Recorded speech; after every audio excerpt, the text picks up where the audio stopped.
എൻ്റെ നാട്ടിൽ ചന്ദ്രിക വരുത്ത ഞാൻ മാത്രമേ ഉള്ളൂ. നിങ്ങൾ വന്നോ ചോദിച്ചു നോക്കി. ലീഗുകാർ വരെ വാങ്ങില്ല, അവരൊക്കെ മാധ്യമമാണ് വാങ്ങുക. ലീഗുകാർ മാധ്യമമാണ് വാങ്ങുക. ഞാൻ സുപ്രഭാതം വാങ്ങും, ചന്ദ്രിയും വാങ്ങും. മീഡിയ വണ്ണാണ് അത് അധികമായിട്ട് റിപ്പോർട്ട് ചെയ്യുന്നത്. മീഡിയ വണ്ണ് ആരാണത്? മീഡിയ വണ്ണ് എന്ന് പറഞ്ഞാൽ മീഡിയ വണ്ണിനെ കൊണ്ടടക്കുന്നുണ്ട് ഇപ്പം. സ്ലീപ്പിംഗ് സെല്ലെന്ന് പറയുന്ന ആൾക്കാർ മീഡിയ വണ്ണിനെ കൊണ്ടടക്കുന്നുണ്ട്. അത് വലിയൊരു പ്രശ്നമല്ലേ? അവര് ലീഗിനെ നശിപ്പിക്കല്ലോ. അവർ വഞ്ചത പോലെ ഉള്ളിൽ കൂടെയാണ് കയറി നശിപ്പിക്കുക, അറിയൂല. അതുകൊണ്ട് അവരെ ചങ്ങായിത്വം ലീഗിന് അപകടമാണ്.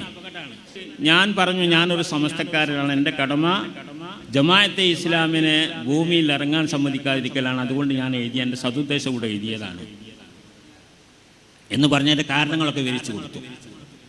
അത് മുസ്ലിം ലീഗ് അവരെ കൂട്ടുപിടിച്ചാൽ അവർ നമ്മൾ അടുക്കളയിലൊക്കെ എത്തും. മുസ്ലിം ലീഗിൻ്റെ തോളിൽ കൈവച്ചുകൊണ്ട് അവർ അടുക്കളയിലെത്തിയാൽ അവിടെ ജമാഅത്തെ ഇസ്ലാമിനുള്ളിൽ കൂടെ വളരും. അതിൻ്റെ ഫലം സുന്നത്ത് ജമാഅത്തിനെ നശിപ്പിക്കൽ മാത്രമല്ല, ഈ പരിശുദ്ധമായ മുസ്ലിം ലീഗിനെയും നശിപ്പിക്കുമെന്ന് പറഞ്ഞ ബഹുമാനപ്പെട്ട ഹൈദർ അലി ശിഹാബ് തങ്ങൾ അത് അംഗീകരിച്ചു ഈ നേതാക്കളുടെ മുമ്പിൽ വെച്ചിട്ട്. സമസ്ത മുഷാവറ അംഗം ഉമർ ഫൈസി മുക്കത്തിൻ്റെ വാക്കുകളാണ് പ്രേക്ഷകർ കേട്ടത്. മലപ്പുറത്ത് അരിക്കോട് വെച്ച് നടന്ന ഒരു പരിപാടിക്കിടെ അദ്ദേഹം സംസാരിക്കുകയായിരുന്നു. അദ്ദേഹം സംസാരിച്ച ചില പ്രസക്ത ഭാഗങ്ങൾ പ്രേക്ഷകർ കേൾക്കേണ്ടതാണ്. മുസ്ലിം ലീഗിന് നല്ല ഒന്നാന്തരം ഒരു പണി കൊടുക്കുന്നുണ്ടത്. അതിൻ്റെ ഭാഗമായിട്ട് പണി കൊടുത്തു എന്ന് പറഞ്ഞ് ലീഗുകാർക്ക് ഉമർ ഫൈസി മുക്കത്തിൻ്റെ നെഞ്ചത്തോട്ട് കയറാൻ സാധിക്കത്തുമില്ല. അങ്ങനെ ഒന്നാന്തരമായിട്ട് പ്ലേസ്മെൻറ്റ് ചെയ്താണ് ആ കാര്യം ഉമർ ഫൈസി മുക്ക സംസാരിക്കുന്നത്.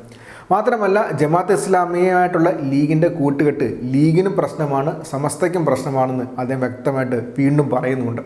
മാത്രമല്ല, ജമാഅത്ത് ഇസ്ലാമിയുടെ മാധ്യമ സ്ഥാപനങ്ങളായിട്ടുള്ള മാധ്യമ ദിനപത്രത്തെയും മീഡിയ വണ്ണിനെയും ഒരു കാലത്തും വിശ്വസിക്കാൻ കൊള്ളത്തില്ലെന്നും അദ്ദേഹം ചൂണ്ടിക്കാട്ടുന്നുണ്ട്. മാത്രമല്ല, ലീഗിൻ്റെ ജനറൽ സെക്രട്ടറി PM സലാമിനെയും അദ്ദേഹം പേരെടുത്ത് വിമർശിക്കുന്നുണ്ട്. ലീഗുകാർക്ക് അദ്ദേഹത്തിൻ്റെ വാക്കുകൾ ഇത്തവണ കേൾക്കേണ്ടി വരും. അത്ര സീരിയസ് ആയിട്ടാണ് അദ്ദേഹം കാര്യങ്ങൾ പറയുന്നത്. ലീഗുകാർക്ക് അത് പുറമോട്ട് പോകാൻ സാധിക്കത്തുമില്ല. അത്ര സുന്ദരമായ ഒന്നാന്തരം ഒരു പണിയെന്ന് തന്നെ വ്യക്തമായി പറയാം. നമുക്കെന്തായാലും ഉമർ ഫൈസി മുക്കത്തിൻ്റെ ആ വാക്കുകൾ നമുക്കൊന്ന് കേൾക്കാം. നമ്മൾ വാഫി ഓഫിയ ഒരു പ്രശ്നം ഉണ്ടായി, CIC. അത് വളരെ അങ്കലാപ്പുണ്ടാക്കിയ ഒരു സംഗതിയാണ്. അതിൽ നമുക്ക് പുറമെ ചില ആൾക്കാരൊക്കെ ഇടപെട്ടത് കൊണ്ട് ആ ഇടപെട്ടതിൻ്റെ അടിസ്ഥാനത്തിൽ അത് കുറെ വഷളാവാൻ ഇടവന്നിട്ടുണ്ട്. നമുക്ക് പറയാം, ഈ വാട്സപ്പിലും അതുപോലെയുള്ള സോഷ്യൽ മീഡിയകളിലൊക്കെ നമ്മളെ ഉലമാക്കളുടെയും സാദാത്തുക്കളെയും കൊച്ചാക്കുന്ന കുറേ പണികളൊക്കെ നടന്നുകൊണ്ടിരിക്കുന്നുണ്ട്, കള്ളപ്രചരണങ്ങൾ നടന്നുകൊണ്ടിരിക്കുന്നുണ്ട്. അപ്പോൾ ഈ CICയുടെ സിലബസുകളൊക്കെ പരിശോധിച്ച് നോക്കിയപ്പോൾ നമ്മൾ ഉന്നതരായ MT അബ്ദുള്ള മുസ്ലിയാരുടെ നേതൃത്വത്തിലാണൊക്കെ പരിശോധിച്ചത്. പരിശോധിച്ചിട്ട് അതിൻ്റെ പോരായ്മകൾ കണ്ടെത്തി. നമ്മുടെ ഈ അമാനത്തിൽ കോട്ടം വരുന്ന സിലബസാണ് സിലബസ്. അതായത് ഈ പറഞ്ഞ മുജാഹിദീങ്ങളുടെ ആശയങ്ങളൊക്കെ ഉൾക്കൊള്ളുന്ന സിലബസാണ് എന്ന് കണ്ടെത്തി. അതിന് നേതൃത്വം കൊടുക്കുന്ന ഹക്കീം ഫൈസിയെ വിളിച്ചു വരുത്തി അദ്ദേഹത്തോട് കാര്യങ്ങളൊക്കെ അന്വേഷിച്ച് ഇതൊക്കെ തിരുത്തണം എന്നൊക്കെ പറഞ്ഞു. നിങ്ങൾ പോക്ക് ശരിയല്ല എന്ന് പറഞ്ഞു. അദ്ദേഹം അത് കൂട്ടാക്കിയില്ല. നല്ല നിലയ്ക്ക് ഒരുപാട് വട്ടം ചർച്ച നടത്തി. അദ്ദേഹം അത് കൂട്ടാക്കിയില്ല. കൂട്ടാക്കാതെ വന്നപ്പോൾ അതിന് ഒരു നടപടി എടുക്കേണ്ടി വന്നു. ഒരു തീരുമാനം സമസ്ത എടുത്തു. അങ്ങനെ പല സംഗതികൾക്കും തീരുമാനം എടുത്തിട്ടുണ്ട്. ജമാഅത്തെ ഇസ്ലാമി ഇവിടെ വന്നു, തബ്ലീഗ് ജമാഅത്ത് വന്നു, തരീഖത്തുകൾ പലതും കള്ള തരീഖത്ത്, അക്ബറിന്റെ മതം പോലെ ഒരു മതം, വേറൊരു മതം, ഇതുണ്ടാക്കാമെന്ന് കരുതുന്നു. എന്നാൽ അതിൽ കുറെ ആൾക്കാർ അകപ്പെട്ടു പോകുന്നു. എന്ന് വെച്ചാൽ നമുക്കറിയാം, രാഷ്ട്രീയമായ ഇടപെടലുകളും അതുപോലെയുള്ള ഇടപെടലുകളൊക്കെ ഇതിൽ വന്നപ്പോൾ അതിനുണ്ടായ ഒരു ഫിത്നയാണത്. അത് ചെയ്യാൻ പാടില്ലാത്തതായിരുന്നു. സമസ്ത ഒരു തീരുമാനമെടുത്താൽ അതിൻ്റെ കൂടെ നിൽക്കേണ്ടവരാണ് ഈ പറഞ്ഞ ആൾക്കാരൊക്കെ. രാഷ്ട്രീയം നമ്മളുടെ എന്തും ആവാം. സുന്നത്ത് ജമാഅത്തിനും അതുപോലെ ഇസ്ലാമിനും വിരുദ്ധമല്ലാത്ത ഏത് രാഷ്ട്രീയവും ആവാം എന്നാണ് സമസ്തയുടെ നിലപാട്. സമസ്തക്കൊരു രാഷ്ട്രീയവുമില്ല. എന്നിട്ട് ഇപ്പം ചാനലുകളും വാർത്തകളൊക്കെ എടുത്തു നോക്കിയാൽ നമുക്ക് കാണാൻ കഴിയുന്നത് ലീഗ് വിരുദ്ധരും ലീഗ് അനുകൂലികളുമായ സമസ്തക്കാരെന്നാണ് ഇപ്പോൾ പറയുന്നത്. നമുക്കറിയില്ല ആരാളുള്ളത്. അമീദ് ഫൈസിക്ക് അറിയുമെന്ന് എനിക്കറിയില്ല. അങ്ങനെ ഒരു സാധനമല്ല. അമീദ് ഫൈസിൻ്റെ അടുത്തുണ്ട്, അദ്ദേഹം ലീഗിൻ്റെ മെമ്പർഷിപ്പ് ഉണ്ട്. എൻ്റെ നാട്ടിൽ ചന്ദ്രിക വരുത്ത ഞാൻ മാത്രമേ ഉള്ളൂ. നിങ്ങൾ വന്നോ ചോദിച്ചു നോക്കി. ലീഗുകാർ വരെ വാങ്ങില്ല, അവരൊക്കെ മാധ്യമമാണ് വാങ്ങുക. ലീഗുകാർ മാധ്യമമാണ് വാങ്ങുക. ഞാൻ സുപ്രഭാതം വാങ്ങും, ചന്ദ്രയും വാങ്ങും. ഇതാണ്. പിന്നെ പാണക്കാട് തങ്ങന്മാരെ ഇകഴ്ത്തി ലീഗിനെ കുറ്റം പറഞ്ഞു എന്നൊക്കെ പറയുന്നു. ഒന്നും ഉണ്ടായിട്ടില്ല, എവിടെയും തെളിയിക്കാൻ കഴിയില്ല. പാണക്കാട് തങ്ങന്മാരെ ഏറ്റവും ബഹുമാനിക്കാൻ പഠിപ്പിച്ചത് നമ്മളാണ്, സമസ്തയാണ്. ആ കൂട്ടത്തിൽ ഒട്ടും മോശമല്ലാതെ പ്രവർത്തിച്ച ഒരു വ്യക്തിയാണ് ഞാൻ. ചന്ദ്രയുടെ പേജ് എനിക്ക് തരുമായിരുന്നു ഒരു കാലത്ത്, ഞാനായിരുന്നു അതിൽ എഴുതിയിരുന്നത്. അത് സുന്നത്ത് ജമാഅത്തിനെയും അതുപോലെ മുസ്ലിം ലീഗിനെയും മികഴ്ത്തിക്കൊണ്ട് ഒരു കൂട്ടർ രംഗത്തിറങ്ങിയപ്പോഴാണ് ചോദിച്ചാൽ 89 കാലഘട്ടത്തിൽ. അന്ന് ബഹുമാനപ്പെട്ട സയ്യിദ് മുഹമ്മദ് അലി ശിഹാബ് തങ്ങൾ, പള്ളുങ്ക് പോലത്തെ മനുഷ്യൻ, ഒരു കറയുമില്ലാത്ത ഒരു മനുഷ്യനാണ് അദ്ദേഹത്തെ നമുക്കറിയാം. ലോകപ്രസിദ്ധനാണ്.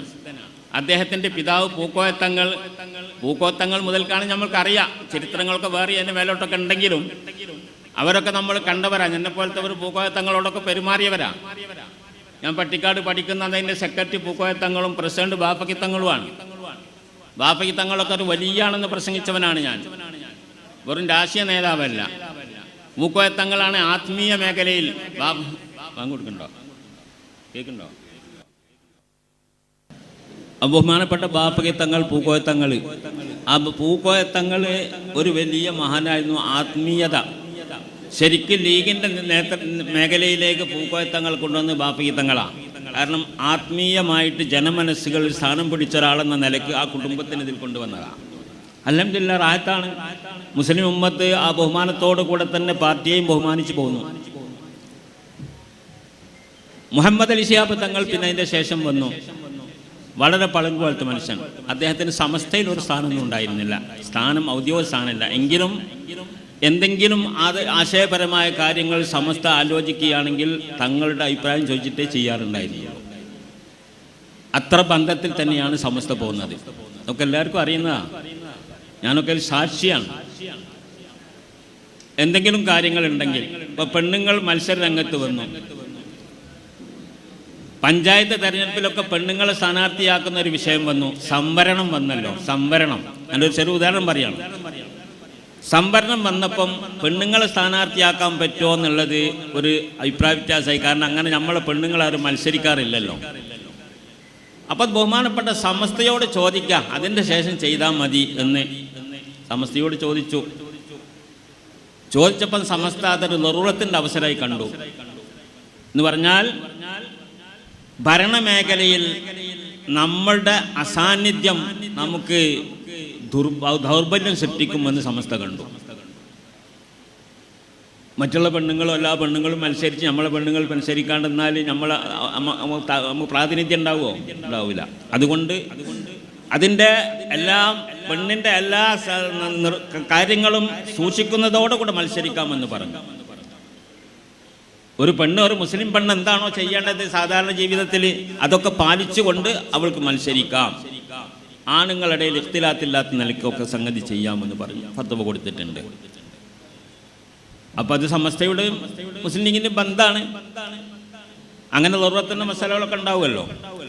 അങ്ങനെ ഒരു ഉദാഹരണം പറഞ്ഞാണ്. ഇതുപോലെ എല്ലാ കാര്യങ്ങളിലും അങ്ങോട്ടും ഇങ്ങോട്ടും പരസ്പരം സഹകരിച്ചു കൊണ്ടും അങ്ങോട്ടും ഇങ്ങോട്ടും ആലോചിച്ചു കൊണ്ടുമൊക്കെ തന്നെയാണ് നടന്നു പോകുന്നത്. ആർക്കും അഭിപ്രായക്കേടില്ല. ആ പളുങ്ക് പോലത്തെ മനുഷ്യൻ അതിനുള്ളൊന്ന് പറയാണ്, അദ്ദേഹത്തിൻ്റെ നേതൃത്വത്തിൽ ഇവിടെ നടക്കുന്ന കാലത്ത് അദ്ദേഹത്തെ തെളിവിടിച്ച് പറഞ്ഞ ചില ആൾക്കാരൊക്കെ നിങ്ങളുടെ നാട്ടിലുണ്ട്. അറിയോ? പറയണ്ട, നിങ്ങൾ പറയണ്ട, മനസ്സിലാകും. അദ്ദേഹമാണ് തങ്ങന്മാരുടെ പോരിശ ഉമർ ഫൈസിനെ പഠിപ്പിക്കാൻ വരുന്നത്. എങ്ങനെയാണ് തങ്ങന്മാരോട് പെരുമാറേണ്ടത് എന്നെ പഠിപ്പിക്കുക.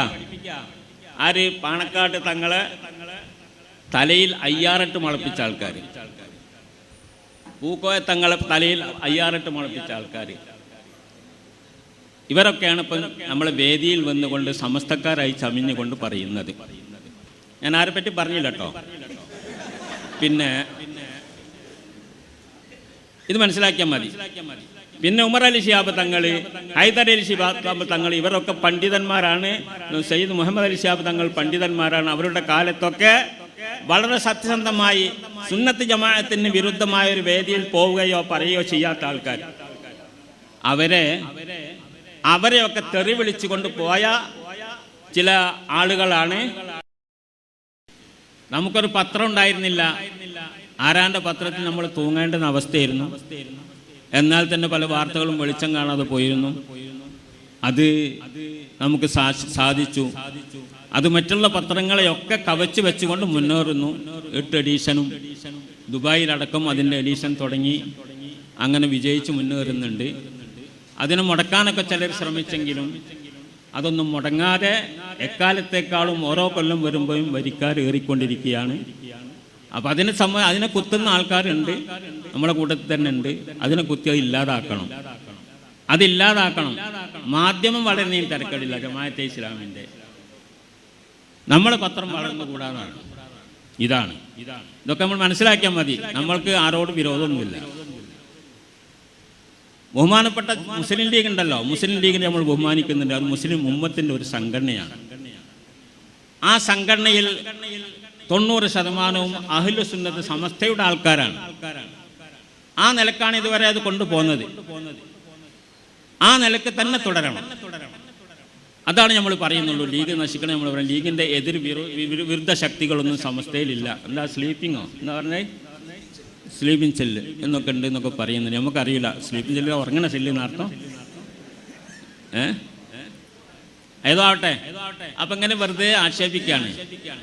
എന്നാൽ സമസ്ത അങ്ങനെ ഒരു ആഹ്വാനം ആരോടും ചെയ്തിട്ടില്ല. സ്ഥാനാർത്ഥിനെ നിർത്താറില്ല, തെരഞ്ഞെടുപ്പ് കാലത്തൊന്നും പറയാറൊന്നുമില്ല. പിന്നെ നമ്മൾ മനസ്സിലൊക്കെ ചിലപ്പോൾ ഉണ്ടാവും ഇവരിങ്ങനെ ചെയ്യുന്നല്ലോ. അപ്പം അതിൻ്റെ സെക്രട്ടറി സമസ്ത പ്രസിഡന്റിൽ ചീത്ത അറിയണം. നമുക്ക് വെറുപ്പുണ്ടാക്കൂലേ? വളരെ രണ്ടും ഒന്നിച്ചു പോകേണ്ട ഒരു സംഘടനയാകുമ്പം അതിൻ്റെ ഉന്നത സ്ഥാനത്ത് നിൽക്കുന്ന ആള് ജിഫിരി തങ്ങളെ മോശാക്കി പറഞ്ഞു. സമസ്തയുടെ ആദർശത്തെ ഗണ്ണിച്ചുകൊണ്ട് ലീഗിൻ്റെ വേദി ഉപയോഗപ്പെടുത്തുന്നു പറയുമ്പോൾ നമുക്ക് ഇതില്ലേ, ഇത് നമ്മൾ പറയാൻ പാടില്ലേ? ഇത് നമ്മൾ പറഞ്ഞുകൂടെങ്കിൽ നമ്മളെന്ത് സമസ്തക്കാരനാ? സമസ്തന്റെ ഭരണഘടനയിൽ ഞാൻ പറഞ്ഞല്ലോ, ഒന്നാമതായി പറയുന്നത് ഇതിനെ പ്രതിരോധിക്കല, ഇതിന്റെ വിരോധികളെ പ്രതിരോധിക്കണം എന്നുള്ളതാണ്. അപ്പോൾ നമ്മൾ പറയണം. അതുകൊണ്ട് സൂക്ഷിക്കേണ്ടത് അത് നടത്തുന്നവരാണ്. സമസ്തയിൽ ലീഗിനെതിരെ എന്തെങ്കിലും പ്രവർത്തിക്കുന്നുണ്ടെങ്കിൽ അതിൻ്റെ ആൾക്കാർ അത് നോക്കും. അങ്ങനെ യോജിച്ചുകൊണ്ട് തന്നെ പോകണം. പിന്നെ ഞാൻ നേരത്തെ പറഞ്ഞതുപോലെ അഹ്ലു സുന്നത്ത് വൽ ജമാഅത്തിന്റെ അഖീദയ്ക്ക് വിരുദ്ധമായിക്കൊണ്ട് നേതൃപദങ്ങളിലൊന്നും ഉണ്ടാകാൻ പാടില്ല. വഹാബികൾ ലീഗിലുണ്ടായിക്കോട്ടെ, ഉണ്ടാവുന്ന നമ്മൾ എതിർത്തില്ലല്ലോ. പണ്ടുമില്ലേ, ആരും ബാപ്പി തങ്ങളുടെ കാലത്തില്ലേ, മുക്കോയ തങ്ങളുടെ കാലത്തില്ലേ, എല്ലാവരുടെ കാലത്തും ഉണ്ട്. എതിർക്കില്ല. അത് ലീഗ് ഒരു രാഷ്ട്രീയ സംഘടന, മുസ്ലിം ഉമ്മത്തിൻ്റെ കാര്യങ്ങൾ, ഭൗതികമായ നേട്ടങ്ങളൊക്കെ നേടിയെടുക്കാനുള്ള ഒരു സംഘടനയാണ് എന്നതുകൊണ്ട് നമ്മൾ അംഗീകരിക്കുന്നു. നമ്മൾ ഇന്നും ആഹ്വാനം ചെയ്യുന്നു മുസ്ലിം ലീഗ് വിട്ടാറും പോവരുന്ന് തന്നെ. പക്ഷെ മുസ്ലിം ലീഗിന് സമസ്തയോടുള്ള ആ പെരുമാറ്റത്തിൽ മോശമുണ്ടാകുന്ന സ്വഭാവം ഉണ്ടാവരുത് നമ്മൾ പറയുന്നുള്ളൂ. നമ്മൾ പറയണല്ലോ. മുസ്ലിം ലീഗുകാർ ഇങ്ങോട്ടും പറഞ്ഞോട്ടെ, സമസ്തക്കാർ മുസ്ലിം ലീഗിൻ്റെ കൂടെ നിൽക്കണം എന്ന് തന്നെ പറയണം അവരും. പക്ഷേ അതിന് മുസ്ലിം ലീഗിന് വിരുദ്ധമായത് സമസ്തയിലുണ്ടാവാൻ പാടില്ല. ഇതെല്ലാം നമ്മൾ പറയുന്നുള്ളൂ. ഇതിനെതിരായിട്ട് ആരും പറയുന്നില്ല, ചെയ്യുന്നില്ല. പക്ഷെ മാറ്റേണ്ടത് എന്തെങ്കിലും ഉണ്ടെങ്കിലൊക്കെ മാറ്റണം. ഇത് പറയണം. രണ്ടിനും യോജിക്കാതെ അല്ല അപകടമുണ്ടാക്കുന്ന കാര്യങ്ങൾ എവിടെയെങ്കിലും ഉണ്ടെങ്കിൽ അതെടുത്തെറിയണം. അത് സമസ്തയിലാണെങ്കിലും എറിയണം, ലീഗിലാണെങ്കിലും എറിയണം. എന്നാൽ രണ്ടും യോജിച്ച് പോകാൻ കഴിയില്ല, യോജിക്കൂല. മനസ്സിൻ്റെ ഉള്ളിൽ ഇങ്ങനെ പണ്ട് നാട്ടിക മുസ്ലിംകാർ പറയാറുണ്ട്, ഓണത്തിൻ്റെ ഉള്ളിൽ ആരോടിഞ്ഞ മാതിരി ഒരു വെറി ഇങ്ങനെ ആയിക്കൊണ്ടിരിക്കും. ഇതേ വിഷയമുള്ളൂ, വേറെ വിഷയമൊന്നുമില്ല. അപ്പം അങ്ങനെ ഇന്ന് സമസ്ത മുഷാവറയിൽ ഈ കാര്യങ്ങൾ 3 തീരുമാനിച്ചു. കാര്യമായ 3-4 കാര്യങ്ങൾ തീരുമാനിച്ചു. അതിൻ്റെ പത്രസമ്മേളനവും മാധ്യമങ്ങളൊക്കെ അതിൻ്റെ പ്രസിഡന്റ് റയീസുൽ സയ്യിദുൽ ഉലമ അത് വളരെ വിശദമായിട്ട് പറഞ്ഞതൊക്കെ നിങ്ങൾ വീഡിയോയിൽ കണ്ടു. എല്ലാം പറഞ്ഞു. പിന്നെ സമയം വൈകിയത് കൊണ്ടും വീണ്ടും കുറേ അജണ്ട ബാക്കിയുള്ളത് കൊണ്ടും അടുത്ത ദിവസം ഒരാഴ്ചക്കകോ അല്ലെ 10 ദിവസത്തിനകോ നമ്മളെന്താക്കും, വീണ്ടും കൂടി ബാക്കിയുള്ളത് പരിഹരിക്കും എന്ന് പറഞ്ഞ് സലാത്തിൽ പിരിഞ്ഞതാ. അതൊക്കെ കഴിഞ്ഞ് പോയി അസർ കഴിക്കാൻ കയ്യെട്ടിയപ്പോൾ ഇത് കാണുന്നു. പള്ളി ചെന്ന് നോക്കുമ്പോൾ കുട്ടികൾ കാണിച്ചിരുന്ന ഇതാണ്. ഏത് അവിടെ കശപിച്ചുണ്ടാകും. എന്താ പൊട്ടി എന്താ പറഞ്ഞാല് പൊട്ടിത്തെറി എന്ന് പറഞ്ഞു. പൊട്ടിത്തെറി അവിടെ പടക്കം കൊണ്ടുവന്ന് പൊട്ടിച്ച മാതിരി ഉണ്ട് പറഞ്ഞിട്ടാൽ. എന്താ ഒന്നും ഉണ്ടായില്ല. ഒന്നും ഉണ്ടായില്ല. അത് പറയേണ്ട ആളത് പറഞ്ഞല്ലോ, സമാധാനത്തോടെ കഴിഞ്ഞു. പിന്നെ കുഴപ്പമുണ്ടാക്കുക, പിന്നെയും കുഴപ്പമുണ്ടാക്കുക. എന്താ പയ്യന് അത് ഈ വാപ്പ കുട്ടികളുടെ കുഴപ്പമായിരിക്കും. അങ്ങനെ കുറച്ച് കുട്ടികളുണ്ട് ഈ സോഷ്യൽ മീഡിയയിൽ കളിക്കുന്ന കുട്ടികൾ, കുറേ വഹാബികളും അതിന് കൂടിക്കൊടുത്തുകൊണ്ട് എന്തൊക്കെ ഉണ്ടാക്കുക. അപ്പം മീഡിയ വണ്ണാണ് അത് അധികമായിട്ട് റിപ്പോർട്ട് ചെയ്യുന്നത്. മീഡിയ വണ്ണ് ആരാണത്? മീഡിയ വണ്ണ് എന്ന് പറഞ്ഞാൽ മീഡിയ വണ്ണിനെ കൊണ്ടുനടക്കുന്നുണ്ട് ഇപ്പം. സ്ലീപ്പിംഗ് സെല്ലെന്ന് പറയുന്ന ആൾക്കാർ മീഡിയ വണ്ണിനെ കൊണ്ടുനടക്കുന്നുണ്ട്. അത് വലിയൊരു പ്രശ്നമല്ലേ? അവര് ലീഗിനെ നശിപ്പിക്കല്ലോ. അവർ വഞ്ചത പോലെ ഉള്ളിൽ കൂടെയാണ് കയറി നശിപ്പിക്കുക, അറിയൂല. അതുകൊണ്ട് അവരുടെ ചങ്ങായിത്തം ലീഗിന് അപകടമാണ്. ലീഗിന് അപകടം ചെയ്യുന്ന ആ പണി ചെയ്യരുതെന്ന് പറഞ്ഞ് ഞാൻ പണ്ടൊരു ലേഖനം എഴുതി കഴിഞ്ഞതിൻ്റെ തെരഞ്ഞെടുപ്പിൽ. നമ്മുടെ സുപ്രഭാതത്തിൽ ജമാഅത്തെ ഇസ്ലാമിനെ കൂട്ടുപിടിക്കുന്നത് അപകടമാണ്. കാരണം ജമാഅത്തെ ഇസ്ലാമി 940 ശേഷം ഇവിടെ ഉണ്ടായതിന് ശേഷം ഭൂമിയിൽ ഇറങ്ങിയിട്ടില്ല. എന്താ ഇറങ്ങാതിരുന്നത്? സമസ്ത പ്രതിരോധിച്ചുകൊണ്ടാണ്. എവിടെ ഉണ്ട് അവര്? എവിടെയില്ല. അവരിങ്ങനെ കുറെ സാഹിത്യങ്ങൾ പറയുന്നല്ലാതെ, കാലത്തിന്റെ കുളമ്പടി എന്നൊക്കെ കുറെ വർത്താനം പറയുന്നല്ലാതെ ഭൂമിയിൽ അവരുണ്ടായിരുന്നില്ല. മുസ്ലിം ലീഗ് അവരെ കൂട്ടുപിടിച്ചാൽ അവർ നമ്മൾ അടുക്കളയിലൊക്കെ എത്തും. ഇങ്ങനെ ഒരു ലേഖനം ഞാൻ എഴുതിയിരുന്നു. ബഹുമാനപ്പെട്ട ചില അങ്ങനത്തെ വിഷയങ്ങൾ ഉണ്ടാകുമ്പം അന്ന് തങ്ങൾ ഹൈദർ അലി ശിഹാബ് തങ്ങളാണ്, അദ്ദേഹം 2 കൂട്ടരും വിളിച്ചു കൂട്ടി അവിടെ ചർച്ച നടത്തി പാണക്കാട് നിന്ന്. അപ്പം ഉമർ ഫൈസി ആ ലേഖനം ലീഗിനെതിരാണ് എഴുതിയിരിക്കുന്നത് എന്നുള്ള ആൾക്കാണ് ആക്ഷേപം വന്നത്. വേറെയും ചില സംഗതിയൊക്കെ ഉണ്ടായിരുന്നു. അപ്പം അതിന് അവരുടെ ഭാഗത്ത് നിന്ന് വിശദീകരിച്ച് ഉമർ ഫൈസി ഈ അവസരത്തിൽ അത് ചെയ്തത് ശരിയായില്ല എന്ന് പറഞ്ഞു. ഞാൻ പറഞ്ഞു, അതിന് മറുപടി പറഞ്ഞു. അന്ന് നമ്മൾ സയ്യിദുൽ ഉലമയുണ്ട്, അതുപോലെ ആലിക്കുട്ടി വലിയാറുണ്ട്, മറ്റേ ഭാഗത്തു നിന്ന് ലീഗിൻ്റെ എല്ലാ നേതാക്കളും ഉണ്ട്.